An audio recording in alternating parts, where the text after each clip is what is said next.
So you're a big movie watcher. I mean, who isn't in the last few years? Do you have a favorite movie with a female lead? I was thinking about this. I love The Devil Wears Prada. I absolutely, and this is like my just sit on the couch and just enjoy whenever it's on. I love Meryl Streep in it. I love Anne Hathaway in it. Everything about that movie, I just love. But certainly it hasn't inspired you to lead in the same way that...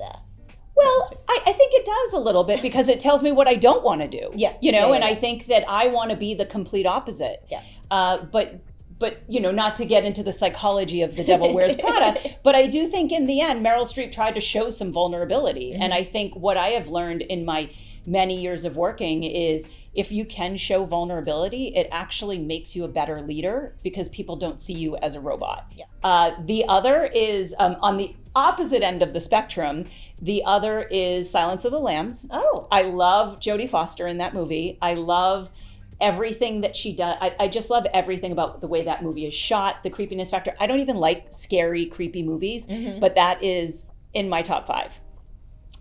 Most of my top 5 include movies that are based in Boston. Yeah. Neither of these are, but it is definitely up there, which shows you how much I like it.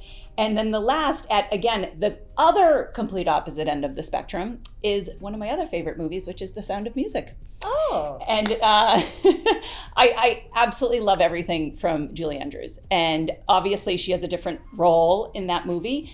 But there is something about her in that movie that, again, another one that I just always have to watch whenever it's on. And then if I'm allowed a bonus, I would say Erin Brockovich. Right. I really love Julia Roberts in that movie. I think that everything that she did, I don't know how much of it's true, but I love, and I actually realized that if you look at all of my favorite movies, it is all about the underdog and the underdog kind of rising up. And I would say that is certainly the case in Erin Brockovich as well, but a totally different genre. Yeah, but they're all like crowd pleasers for a reason. Very different reasons, but yeah.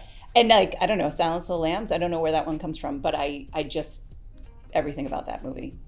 So you're watching a lot of movies, you're watching a lot of TV, like everyone in the pandemic. What about podcasts? Oh, God. I have become obsessed with podcasts. I cannot start my day without the New York Times Daily. Yep.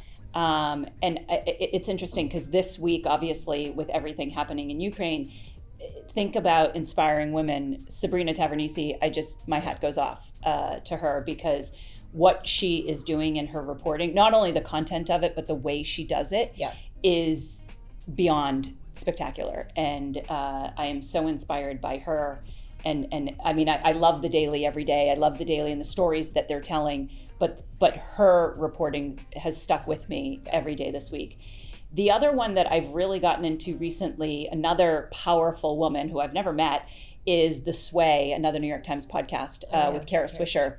I think she is a really tough interviewer, and I love that about her. I just listened to her interview with Jon Stewart, which I just love Jon Stewart too, but she is a tough interviewer, and that's what I love about her. I also feel like she is so smart. She's well researched. She asks the questions that, as I'm listening, I would like to ask.